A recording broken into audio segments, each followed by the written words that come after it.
Alright, hey y'all. John with Get Some Custom Baits.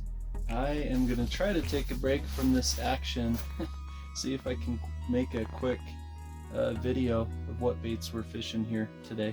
I am at Strawberry Reservoir in Utah, which is a trout fishery. Most of my products are kind of geared towards bass, and have quite a bit though that's very useful for ice fishing for trout, perch, crappie, pretty much anything under the ice will hit these things. So I've been here since, I don't know, 7:30, 8 o'clock, and I've caught probably 10-15 fish so far. And I'll show you what I'm using and demonstrate the technique here if I can keep my baits away from them long enough to make a video. So, there's one right now. Let me see if I can catch it on video. Alright, so this one, let's see, I've got two fish down there scoping it out. Let's see if I can get a bite here. I'm just going to pick up my rod because the bite rate has been right. Oh, there he is. Oh, there he is. Got him. Oh, hold on. Alright, I'll show you what we're using here. See, these are decent sized cutthroat trout, and I have been catching rainbow on these as well. Let's see if I can reverse this now and show it.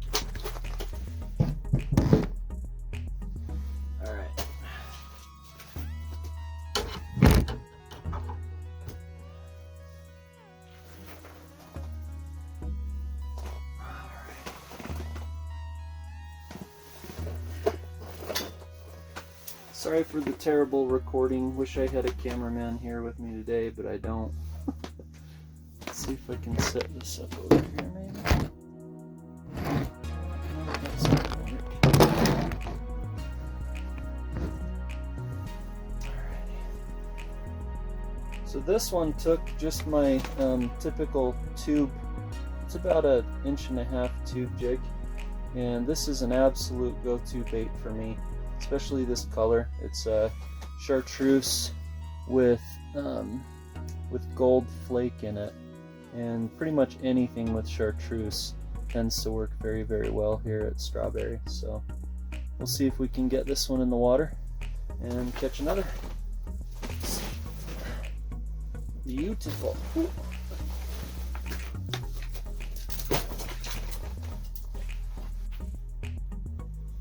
So you can see my strike indicator. See if I can catch this one on tape too. Oh, just missed him. Drop it back down, drop it back down. Oh, did he pick it up again? It's sinking very quick. Ah! Well, that was terrible. I should probably watch my fishing rod instead of the camera as I'm trying to record by myself. Just nibbling on it. Oh, there he is. Alright.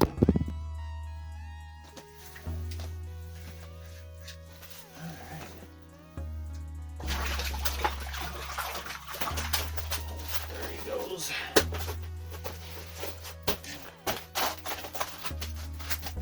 Oh, this one's a little bit smaller.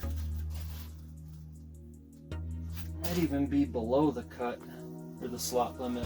Slot limit here is 15 to 22 inches, I believe, or 23, but we're not going to be keeping any fish today anyway. It's just an opportunity to fish. Alrighty. So this one is a fantail grub, which is very, very similar to that tube jig.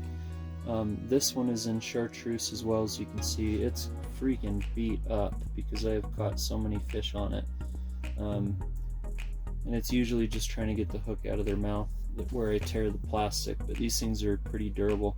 I think these are actually more durable than the standard tube jigs because they have a solid body right here, and this one is kind of ribbed, So I'll get a new bait out so that you can see it. It's about time I put a new bait on here anyway. But then instead of the typical tube tentacles or whatever you want to call them, this one is a fantail, so they're all in line, and so you can rig it to where these fantails sit vertically like that, or horizontally, vertically like that, or horizontally like that, and that'll obviously give it a slightly different action, different profile. Those guys that catch a ton of fish up here on paddle bugs, this is going to give a very, very similar profile. If you rig it sideways like that, it's almost identical to your typical paddle bugs. So, alright, let me get back in and we'll catch some more. While I'm showing you my rigs, the other one that I did really, really well on was this little crawdad. It's just a 1-inch crawdad, and I started making this bait because we fished the burbot bash in Flaming Gorge, Utah, Wyoming. It's a fishing competition, and we took, out of 475 anglers, I believe, we took 8th place or 9th place last year. And I didn't have this bait, but I noticed that almost every single burbot that we were catching was spitting up these little crawdads that were right about this size. And I was fishing crawdads, but they were larger than that. So this one's made up in, I believe it's kind of a dark melon green pumpkin on the top with some red flake, and then a chartreuse belly on the bottom. And then we're just tipping that with a tiny, tiny little piece of a worm. Let's see if I can focus on that better.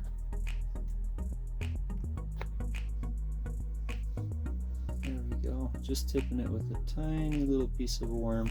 And this thing was absolutely killing it the other day. Alright. Alright, here's another example of one of those new, not completely beat up fantail grubs that I've just been killing it on. There's fish down there, so I'm going to try to get it rigged up real quick and down there, but I just thought I'd experiment with different colors. So chartreuse tail and kind of a black with fire tiger flake body in this one. So we're going to give that a shot, see how it does.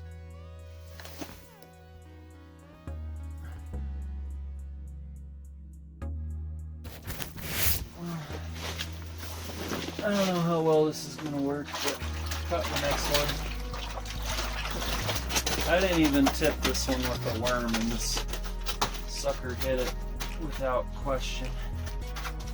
And he hit it so hard I couldn't even get it down 10 feet before this guy just rushed in and snagged it. Alright. Man, these little lip grip tools are so nice for trying to keep these fish from getting hurt. I can just pop out the hook so easily and then let the fish go without even touching them and affecting their slime layer.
That is as long as it takes. This one, again, wasn't even tipped. Just throwing it down there as is. Fish are so aggressive and love these fantails.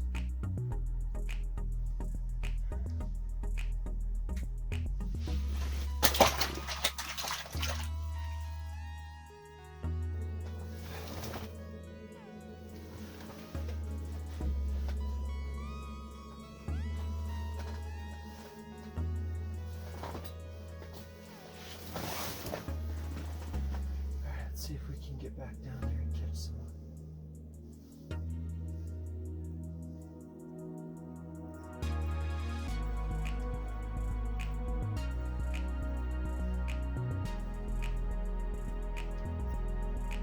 There's 2 more on the fish finder already coming straight up from my bait.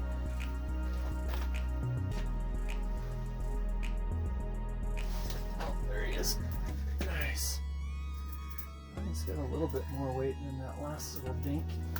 Oh yeah, that's a better fish for sure. Or at least a better fighter. Oh, son of a bee.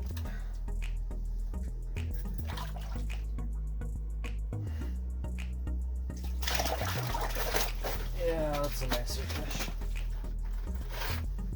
Man, I wish I could get that second rod down in the water, but fish are too aggressive. I guess that's not a bad problem to have, obviously. Man, that's a nice fish. Again, not even tipped.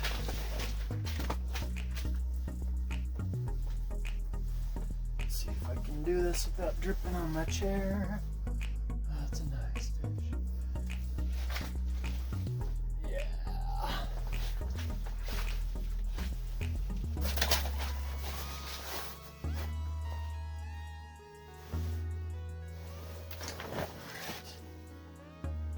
Okay, it is 9:49. I am just curious how long it's going to take before I catch my next fish.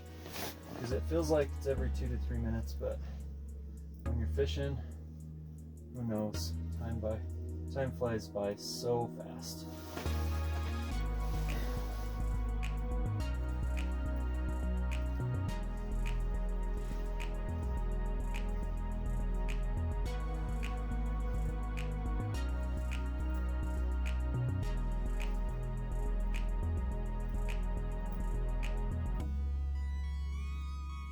Not going to get it to the bottom again.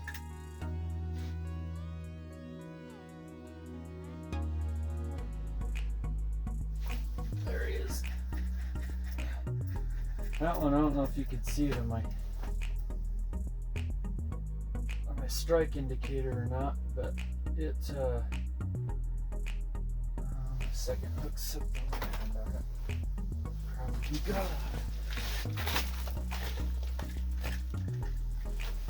Got off because my second hook got hooked on the line. Anyway, I don't know if you saw that, but that one I just kind of let some line out, or tilted the rod tip down just a little bit, and in the process I saw on these super sensitive titanium strike indicators that it wasn't rebounding to its normal position, so the fish obviously had to have picked it up. Well, it's 9:50 on my fish finder there, so it appears it took less than a minute to catch the next fish, unbaited. That is just insane. These things are the bomb.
seriously.